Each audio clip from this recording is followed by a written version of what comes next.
Y quiero invitarles a que abran sus Biblias en el libro de Primera de Corintios, capítulo 5. Primera de Corintios, capítulo 5. Vamos a continuar con nuestra serie en el libro de Primera de Corintios. Esta serie se llama Una comunidad moldeada por el Evangelio. Una comunidad moldeada por el Evangelio. Y ahora estamos en el capítulo 5. Primera de Corintios, capítulo 5, versículos del 1 al 13. Esta es la palabra de Dios. Es ya del dominio público que hay entre ustedes un caso de inmoralidad sexual que ni siquiera entre los paganos se tolera. A saber que uno de ustedes tiene por mujer a la esposa de su padre. Y de esto se sienten orgullosos. ¿No deberían más bien haber lamentado lo sucedido y expulsado de entre ustedes al que hizo tal cosa? Yo por mi parte, aunque no estoy físicamente entre ustedes, sí estoy presente en espíritu y ya he juzgado como si estuviera presente al que cometió este pecado. Cuando se reúnan en el nombre de nuestro Señor Jesús y con su poder, yo los acompañe en espíritu. Entreguen a este hombre a Satanás para destrucción de su naturaleza pecaminosa, a fin de que su espíritu sea salvo en el día del Señor. Hacen mal en jactarse. ¿No se dan cuenta de que un poco de levadura hace fermentar toda la masa? Desháganse de la vieja levadura para que sean masa nueva, panes sin levadura, como lo son en realidad. Porque Cristo, nuestro Cordero Pascual, ya ha sido sacrificado.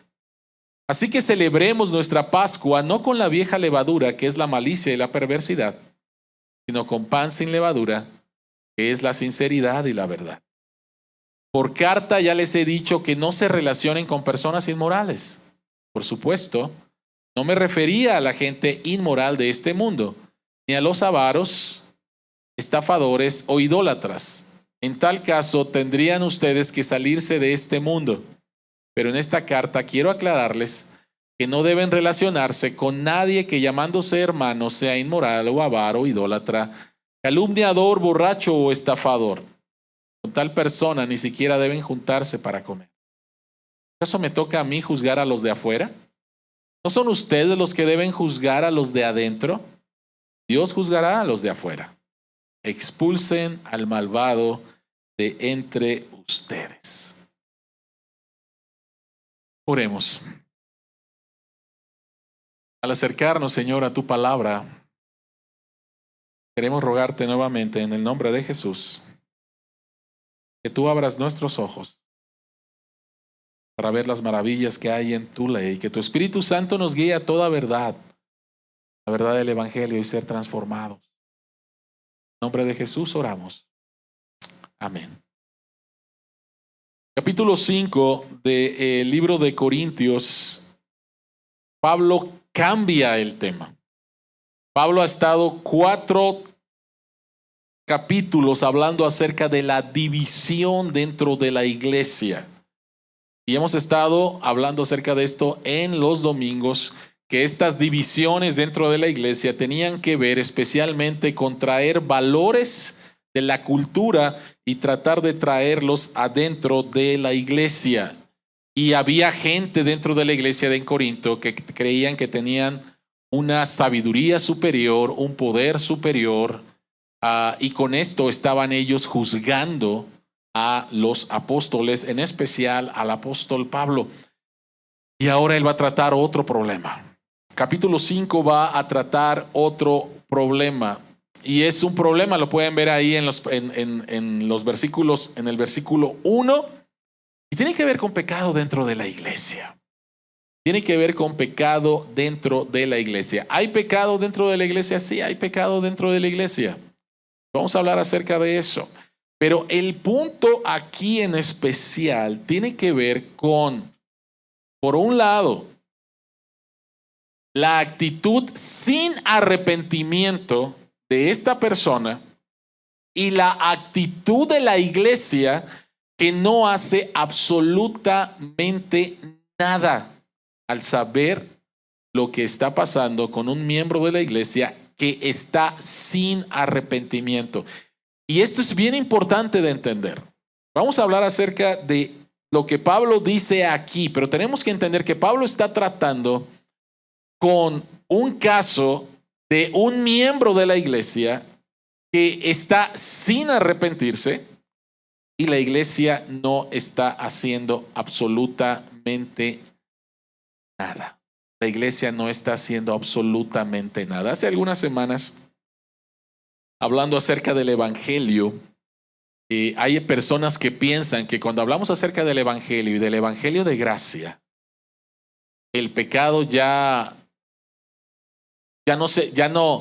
no importa, ¿sí? De hecho, esta persona dijo, sí, somos pecadores, pero a Dios ya no le importan nuestros pecados, hablando acerca de cristianos.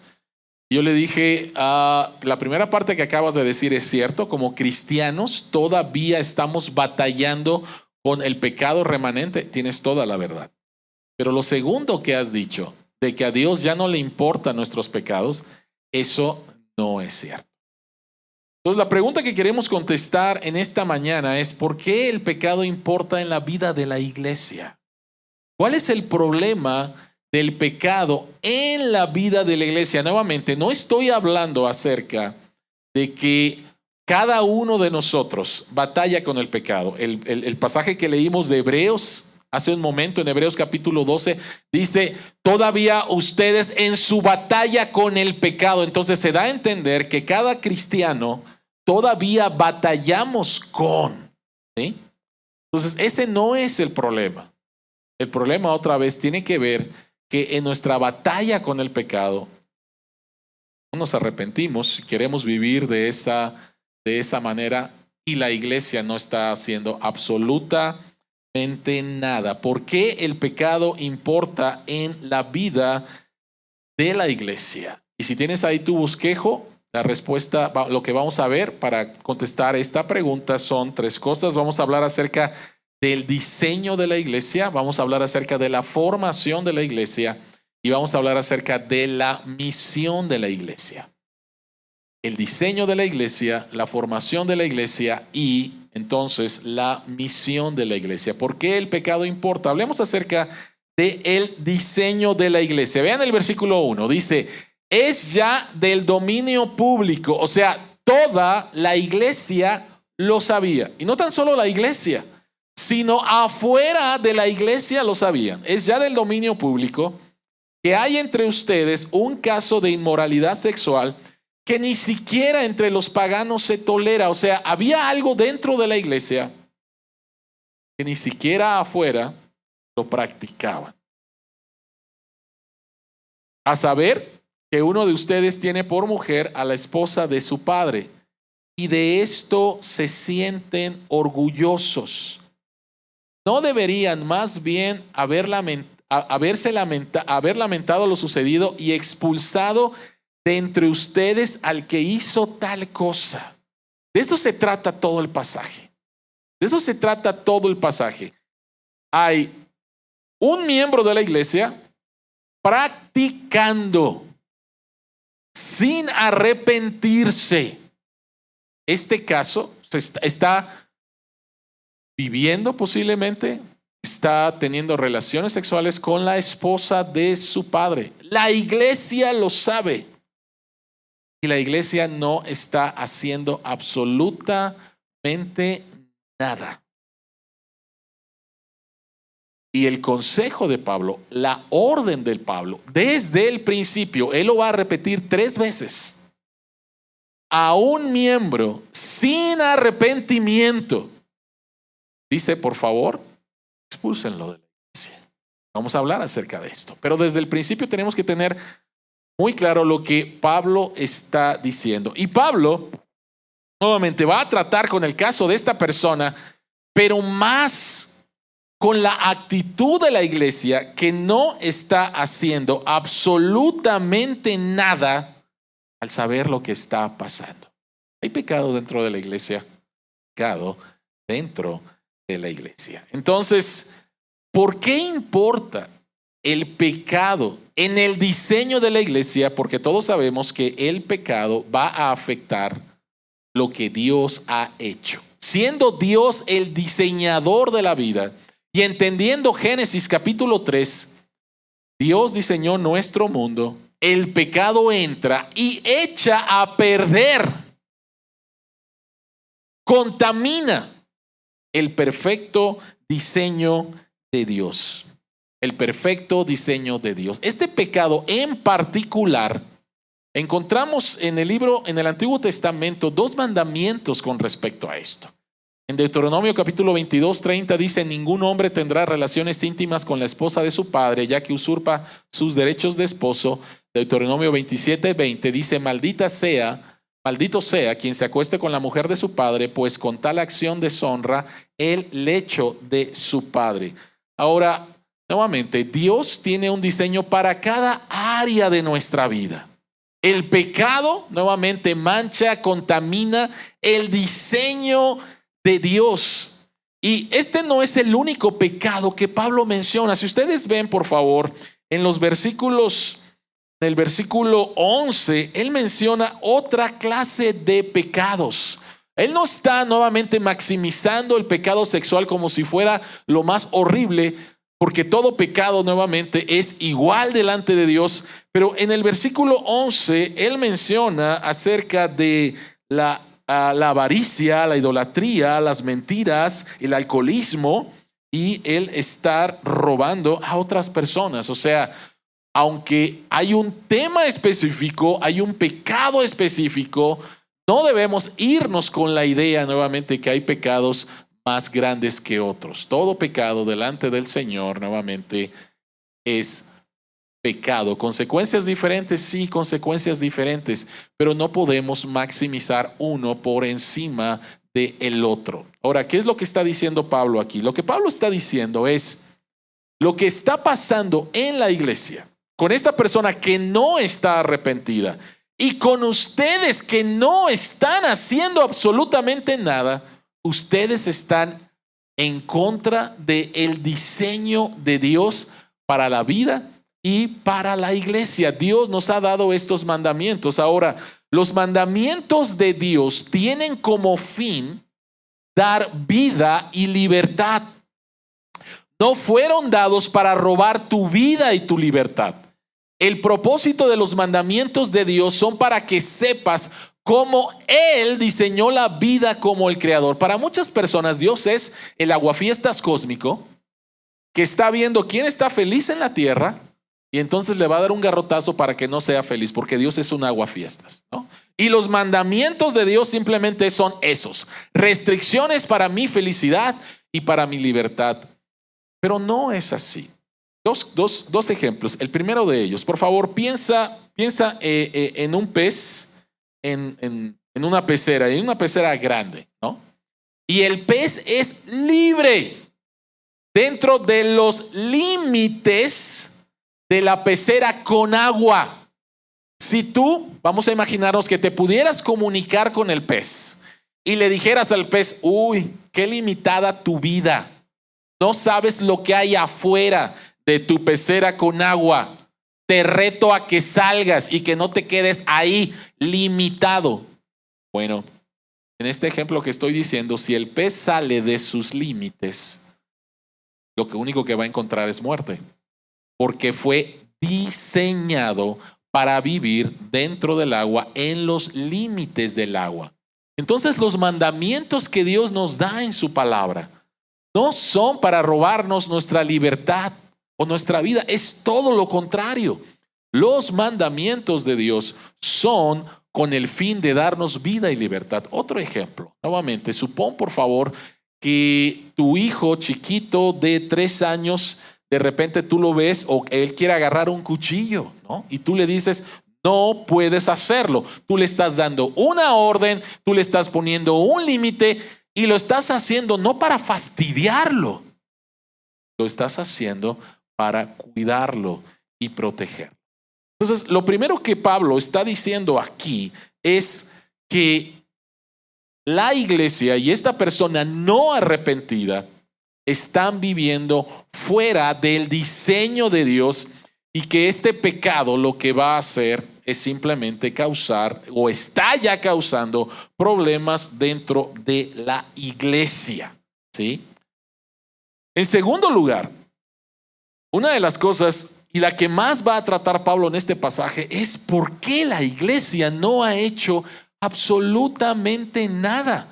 Dice que se sienten orgullosos.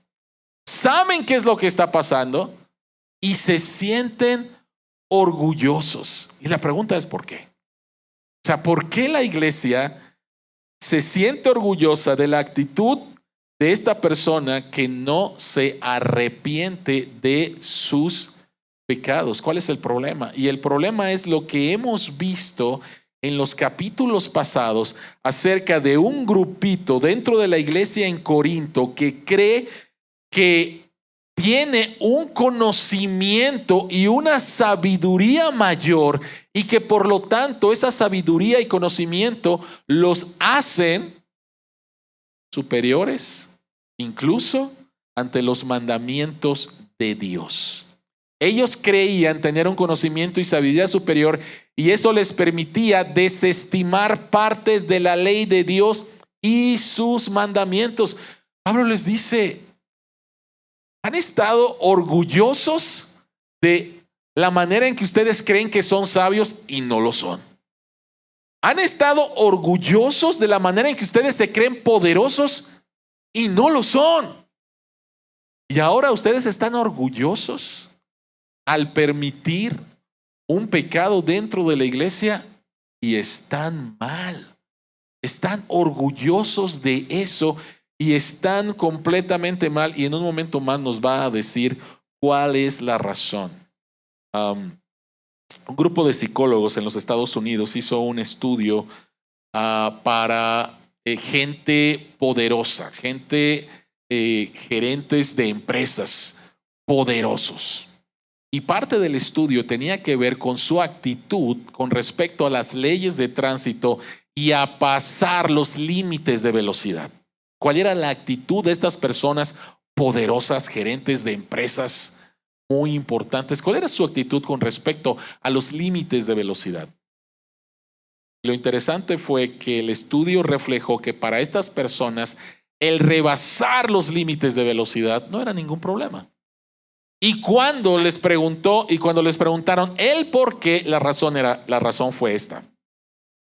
Nosotros somos gente importante, nosotros somos gente poderosa, nosotros somos gente muy ocupada y por lo tanto tenemos razones para poder cruzar los límites de velocidad. La gente que no es como nosotros, ¿sí?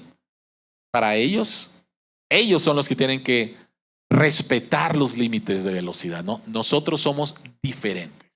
Nosotros somos más grandes, más poderosos, más sabios, con más conocimiento. Bueno, es exactamente la misma actitud que tenía ciertas personas dentro de la iglesia en Corinto y que estaban afectando la vida de la iglesia. Entonces, en primer lugar, ¿por qué el pecado importa dentro de la iglesia? Porque rompe con el diseño, contamina, como lo vamos a ver, el diseño de la iglesia de Dios. En segundo lugar, ¿por qué importa? Porque si Dios diseñó la iglesia, entonces tenemos que ver cómo Dios está formando la iglesia. Nuevamente, el versículo 6, Pablo dice, hacen mal en jactarse. ¿No se dan cuenta de que un poco de levadura hace fermentar toda la masa? Desháganse de la vieja levadura para que sean masa nueva, panes sin levadura, como lo son en realidad, porque Cristo, nuestro Cordero Pascual, ya ha sido sacrificado. ¿De qué está hablando Pablo? ¿De qué está hablando Pablo? En primer lugar, vean por favor el versículo 6. ¿No se dan cuenta de que un poco de levadura hace fermentar toda la masa? Ese era un dicho, especialmente entre los judíos. Nuevamente tú tienes la masa para hacer pan y necesitas un poco de levadura, y este poco de levadura va a hacer que la masa se fermente y los panes salgan esponjosos, ¿sí? Es casi similar a nuestro dicho de que una manzana podrida, ¿qué es lo que hace? Una manzana podrida echa a perder a todas las demás en una canasta, algo así, ¿no? Es más o menos este dicho, pero no es simplemente un dicho. Lo que Pablo está diciendo, a ver, hay pecado dentro de la iglesia. Hay una persona que no está arrepentida y ustedes lo están tolerando. Ahora, este no es el diseño de Dios y déjenme decirles por qué. Y lo que Pablo va a hablar aquí, va a hablar acerca de la Pascua. Va a hablar acerca de Éxodo. Si no estás familiarizado con las escrituras, entonces vamos rápidamente a la historia. El pueblo de Israel ha estado 400 años en esclavitud en Egipto. Ellos claman a Dios y Dios nuevamente, de acuerdo a su pacto, va y los libera, y los va a liberar a través de un hombre, Moisés. Y entonces tenemos aquí las 10 plagas de Egipto que posiblemente has escuchado. Dios está manifestando su poder, hablando acerca de que cada uno de los dioses en el panteón de los egipcios es completamente falso a través de cada una de las plagas. Y vamos a la última plaga. Y en la última plaga Dios dice: yo voy a traer juicio sobre Egipto, sobre los primogénitos de Egipto, ¿sí? Y Dios le dice a Moisés: enséñale al pueblo de Israel que tienen que celebrar la Pascua. ¿Qué es eso? Nunca lo habían hecho, ¿sí? Entonces Dios les da instrucciones que tienen que tomar un cordero sin defecto, que tienen que sacrificarlo, que lo tienen que asar, lo van a comer, pero la sangre de ese cordero la tienen que untar en los dinteles de la puerta, para que cuando pase el ángel y vea la sangre en esa casa, pase por alto. Pascua significa pasar por alto, y en donde no se halle sangre, entonces ahí sí iba a haber juicio y el primogénito iba a morir. El pueblo de Israel fue salvado porque hubo un sustituto. Hubo derramamiento de sangre y hubo un sustituto. Pero también otra de las instrucciones fue que tenían que comer a ese cordero con panes sin levadura. No iba a haber tiempo para que pudieran leudar la masa y esperar a que los panes se hicieran como de costumbre. No iba a haber tiempo para eso por la premura, porque en el momento en el cual Faraón entendiera el juicio, su hijo muriera, él iba a dar la orden de que el pueblo de Israel saliera de Egipto, y no iba a haber tiempo para hacer los panes normales. Iban a tener que comer panes sin levadura. Ese es el contexto. Esa es la historia. Hay un momento de liberación de la esclavitud a través de la muerte de un cordero, y entonces no pueden comer panes con levadura. Ahora vamos a trasladarlo a Cristo. Cristo es el verdadero cordero pascual. La Pascua habla acerca de Cristo. Cuando Juan el Bautista vio a Cristo por primera vez, ustedes saben lo que él dijo, ¿no? He aquí, Cordero de Dios, que quita el pecado del mundo. Para los judíos era completamente entendible. Ellos sabían de qué estaba hablando. Jesucristo va a la cruz como nuestro sustituto, porque es la única manera en la cual Dios puede perdonar nuestros pecados y salvarnos. Y entonces, a través de nuestro arrepentimiento y fe, nuestros pecados son perdonados y entramos en una relación con Dios. Él es nuestro Padre, nosotros somos hijos. Ahora, entendiendo esto, vayamos otra vez y vean por favor el versículo 6 y 7. ¿Sí?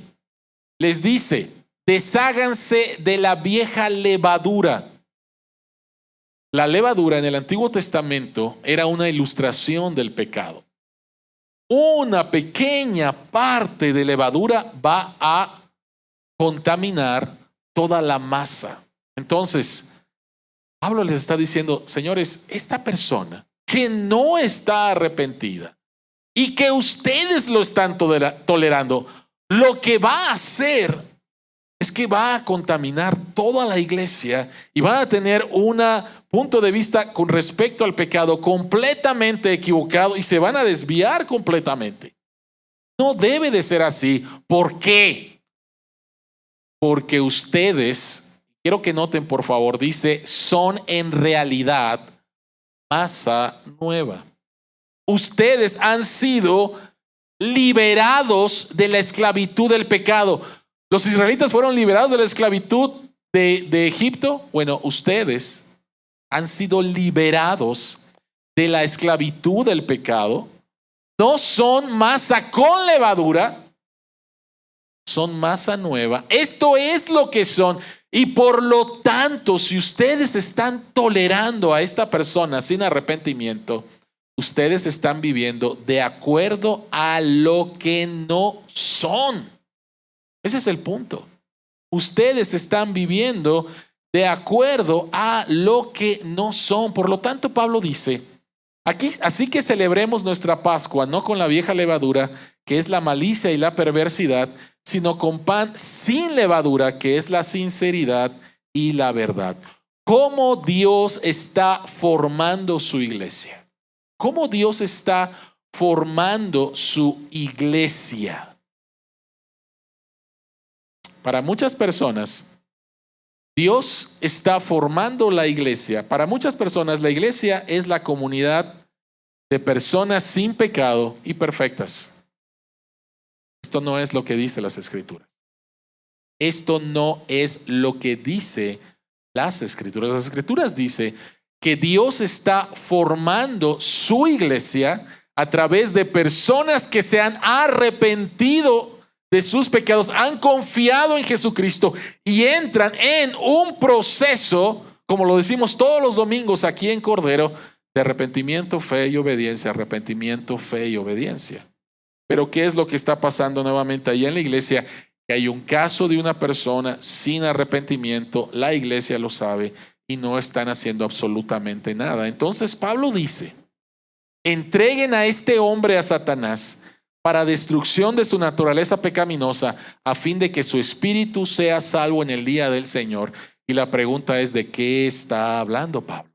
¿De qué está hablando Pablo? ¿Qué significa entregar a esta persona a Satanás? Y brevemente, este pasaje se puede entender con Mateo capítulo 18, versículos 15 al 17, donde Jesucristo está hablando acerca de qué hacemos en la iglesia cuando hay una persona que no se arrepiente.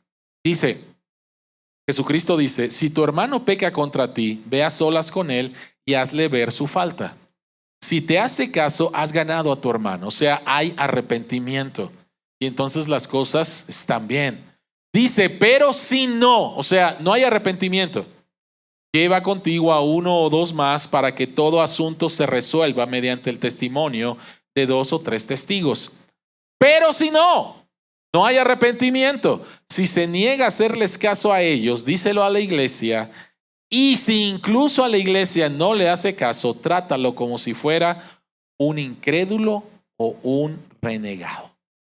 ¿Qué es lo que Pablo está diciendo? Pablo está diciendo, esta persona que no se ha arrepentido, lo que necesita es la gracia y es el amor de la disciplina dentro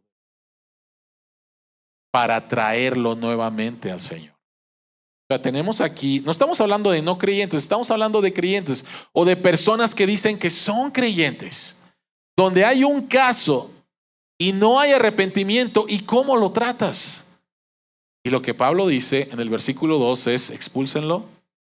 Versículo 5 es entréguenlo a Satanás. Versículo 13, vuelve a decir expúlsenlo.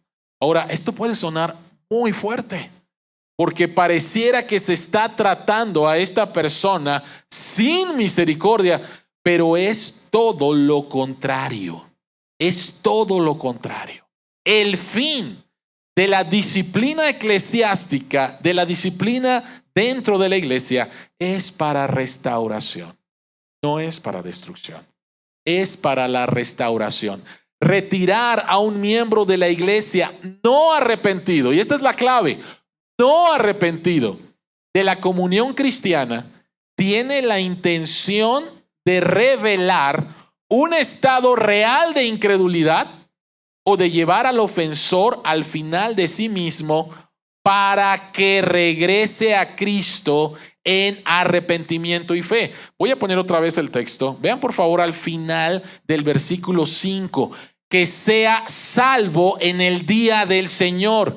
O sea, Pablo no está diciendo expúlsenlo, ya no lo vean, que esta persona no es cristiana, esta persona... No. Pablo no está diciendo esto. Pablo está diciendo, por favor, hay algo que ustedes no están haciendo con alguien que no está arrepentido. Y lo que queremos que ustedes hagan es disciplina eclesiástica para que esta persona, al verse no cobijada por la comunión del pueblo de Dios, pueda entrar en su sentido, pueda venir delante del Señor en verdadero arrepentimiento y pueda regresar a la comunión.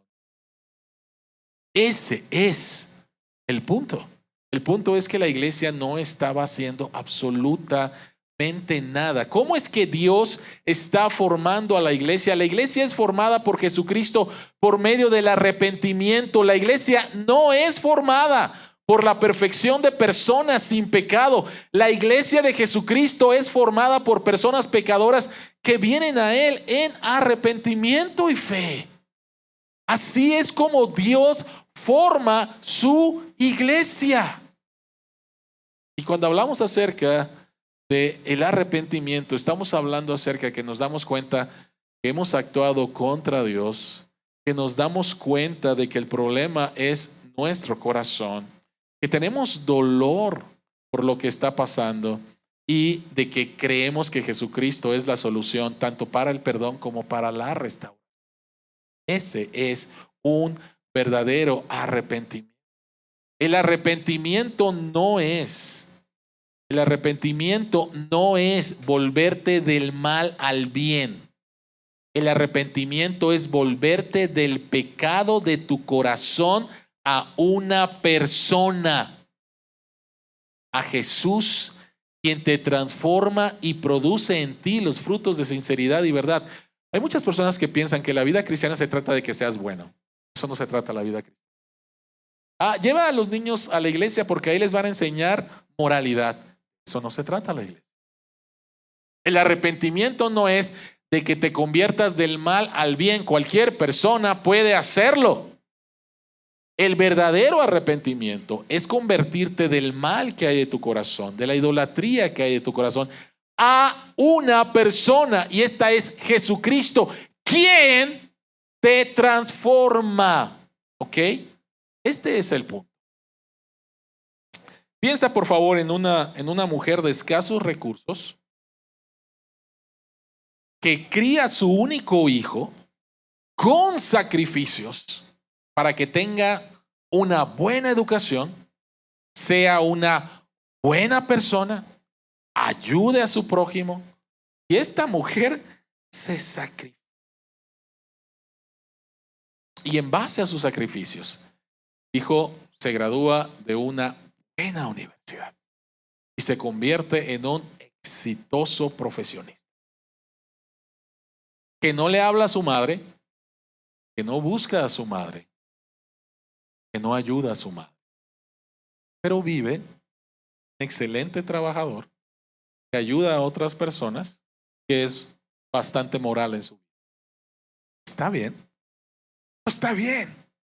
No está bien. A pesar de que esta persona sea buena, no está bien en la manera en que está tratando a la persona que dio su vida por él. Y es lo mismo en la vida cristiana. Podemos nuevamente tener una vida moral, pero verdaderamente no estar arrepentido. Esa no es la vida cristiana. Un comentarista bíblico dice lo siguiente: en vez de decirles a los corintios que adopten normas de moralidad exclusiva, o sea, por favor, eso no se hace, ¿no? O sea, Pablo no dice eso. lo que Pablo hace es dirigirlos a la verdad que está en Cristo. Con esa verdad serán capaces de vivir en armonía con todas las normas de Dios, incluyendo los principios morales.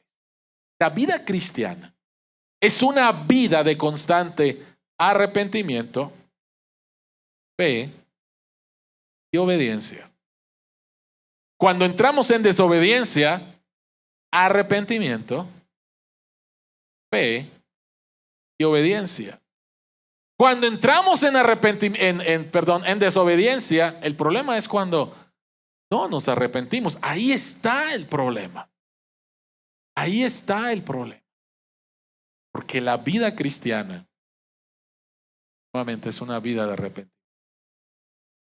¿Por qué el pecado importa dentro de la iglesia? Número 1, porque atenta contra el diseño de Dios. Número 2, porque cuando no hay arrepentimiento, nuevamente no puedes tener comunión con el pueblo de Dios. Y cuando se ejerce la disciplina es para que tú puedas regresar a la comunión con el pueblo de Dios. Pero número 3, porque tiene que ver con la misión de la iglesia. Vean por favor lo que Pablo dice. Dice, por carta ya les he dicho que no se relacionen con personas inmorales. Hay una carta que no tenemos, que Pablo ya les había escrito a los Corintios. No la tenemos. Tenemos 1 y 2 de Corintios. Pero Pablo les dice, por favor, no se relacionen con personas inmorales. Y ellos lo malentendieron. Ellos creían que Pablo estaba hablando acerca de las personas que no son cristianas. Pablo les dice, ¿saben qué? No me refería a ellos. No me refería a ellos. No me refería a la gente inmoral de este mundo, ni a los avaros, estafadores e idólatras. En tal caso tendrían ustedes que salirse de este mundo, ¿no? Si eso fuera la verdad, o sea, como cristianos, no nos juntemos con las personas malas. O sea, en primer lugar, tú y yo somos malos. Y si ese fuera el caso de que en la iglesia todos somos buenos, que no lo es, o sea, tendríamos que salirnos del mundo. Pablo dice, ¿saben qué? Por favor, no va por ahí. No va por ahí. ¿Cuál es la mayor amenaza para la iglesia?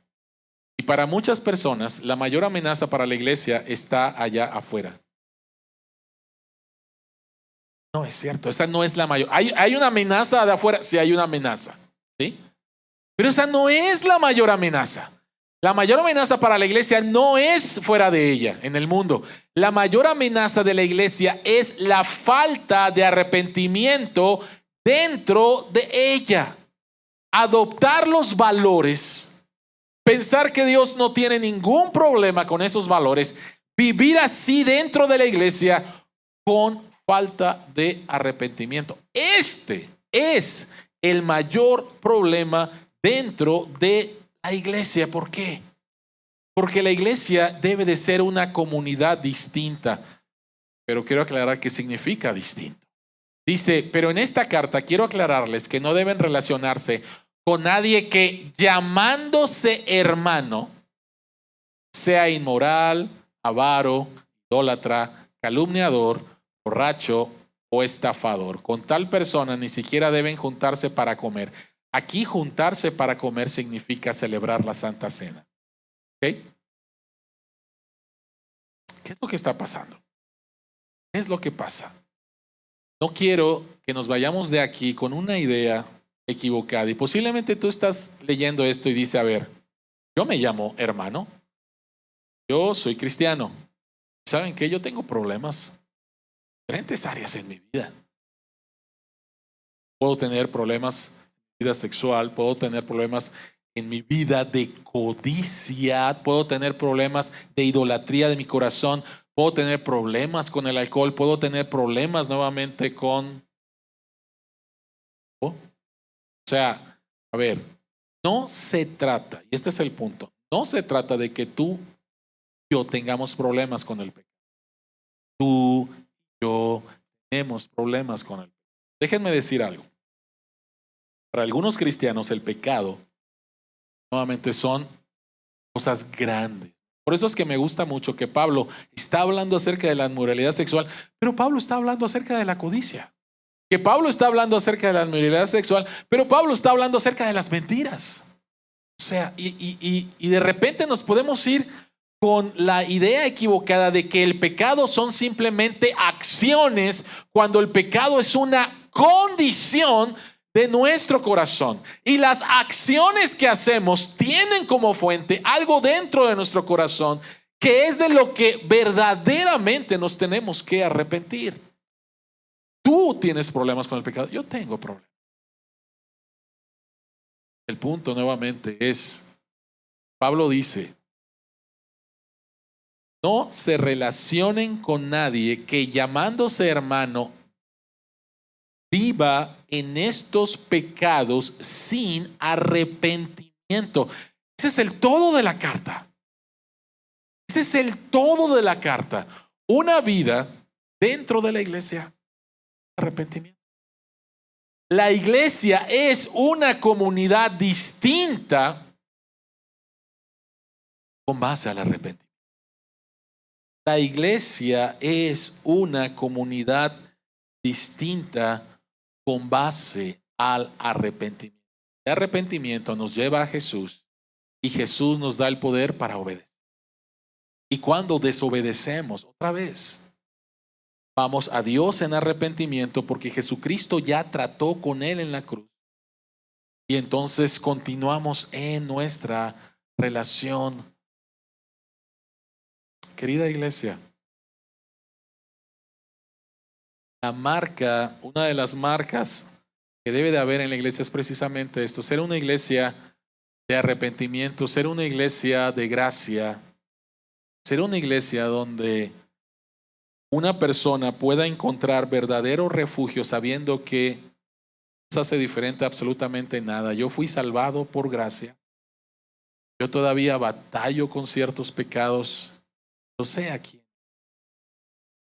Le pido a Dios que me ayude a tener un verdadero arrepentimiento en mi corazón y seguir siendo transformado. Que la gente nos pueda ver y no nos vea como una comunidad de ahí todos son perfectos. Te acerques, ¿no? Ahí todos son perfectos, o ahí todos se creen perfectos. Se creen perfectos. Esa no es la iglesia. Y qué bendición cuando podemos encontrar una iglesia donde el pecado es tratado bíblicamente, hay perdón y gracia para el arrepentido, y para el no arrepentido vamos a aplicar gracia a través de la disciplina, esperando que la persona regrese y celebrando cuando la persona regrese. En 2 de Corintios encontramos, de acuerdo a los eruditos, que esta persona de la cual Pablo está hablando se arrepintió. Pablo dice, denle la bienvenida nuevamente. Denle la bienvenida nuevamente. ¿Sí? Encontramos eso. Encontramos que aún a esta persona Dios no lo abandonó. Que esta persona experimentó el estar fuera del cuidado del rebaño de Dios y de la comunidad de los santos. Y entonces el Espíritu Santo, la palabra, llevan a un verdadero arrepentimiento. Entonces la iglesia lo recoge. La comunidad de los santos arrepentidos acoge nuevamente. Oremos. Señor que estás en los cielos, venimos delante de ti, Señor. Queremos pedirte, Padre, que sigas haciendo tu obra de santificación en nuestra vida. Por un lado, Señor, reconocemos que Jesucristo en la cruz llevó todos nuestros pecados, nos ha dado una nueva vida. Por el otro lado, Señor, reconocemos que todavía batallamos con nuestra naturaleza caída, que hay pecado remanente. Pero cada vez, Señor, que pecamos, por un lado, Señor, no estamos viviendo de acuerdo a lo que somos. Por el otro lado, Señor, hay un llamado tuyo para venir a un verdadero arrepentimiento que pueda seguir transformando nuestra vida. Señor, no somos mejores que nadie, porque tú nos encontraste perdidos, sin esperanza.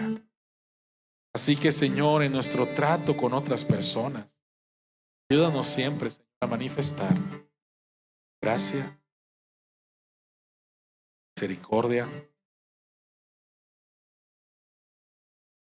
Precioso nombre de Jesús oramos.